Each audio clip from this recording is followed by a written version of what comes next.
دكتور، انا حاسس بوجع جامد في صدري. بص، شكوى حضرتك بسبب التهاب في عضلات الصدر. مشكله التهاب العضلات دي بتكون بسبب كتير قوي، ان ممكن المريض بيتعرض لتيار هواء بارد على طول قاعد قدام التكييف، بيسوق العربيه والهواء ضارب في صدره. الدخان كتير ممكن يسبب الموضوع. مش محتاجين اكتر من ان احنا ناخد علاج مضاد التهابات، وما تقلقش الموضوع بسيط. مع نهايه الكورس العلاج ان شاء الله هتبقى تمام.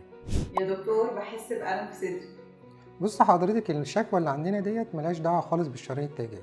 احنا عندنا مجرد ارتخاء بسيط في الصمام المترالي، والمشكله دي بتسبب ان ممكن من وقت للتاني نحس بألم في الصدر. بس ما تقلقيش منها خالص. محتاجين بس ان احنا من وقت للتاني نعمل متابعه ونظبط ضربات قلبنا، نبعد عن الحاجات اللي ممكن تزود ضربات القلب.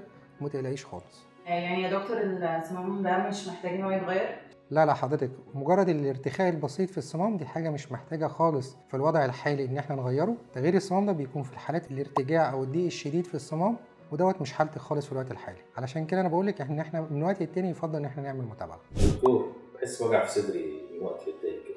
بص حضرتك، الشكوى اللي حضرتك بتشتكي منها احنا عملنا كل الفحوصات عشان نستبعد موضوع ان يكون عندنا حاجه في الشرايين التاجيه. الحمد لله شراييننا كويسه. المشكله الرئيسيه عندك في ارتفاع الضغط. حضرتك من وقت للتاني بتاخد علاج الضغط وبتهمل فيه، وده بيخلي الضغط اوقات كتيره جدا بيكون عالي. اهم حاجه ان احنا نحافظ على دواء الضغط، لان ارتفاع الضغط كفيل لوحده ان هو يسبب الالم اللي في صدر حضرتك. يعني انا دكتور مش محتاج قسطره او اي حاجه؟ لا، احنا الحمد لله اطمنا ان الشرايين حالتها كويسه. محتاجين في الوقت الحالي ان احنا نحافظ على الضغط، نظبط اكلنا وشربنا، نمنع الملح من الاكل، نتابع على طول، وما نستناش لا قدر الله ان الضغط يسبب مشاكل بعد كده في الشرايين. دكتور، الوجع اللي في صدري ده ما بيروحش من عندي خالص.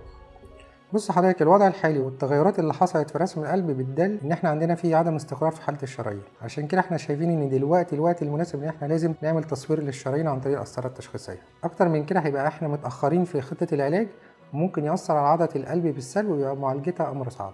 نفس العرض، آلام الصدر، بس ممكن تكون الأسباب مختلفة، وبالتالي التشخيص كمان مختلف والحلول كمان مختلفة. بس في CMC كل الإجراءات التشخيصية وكل الحلول العلاجية لأمراض القلب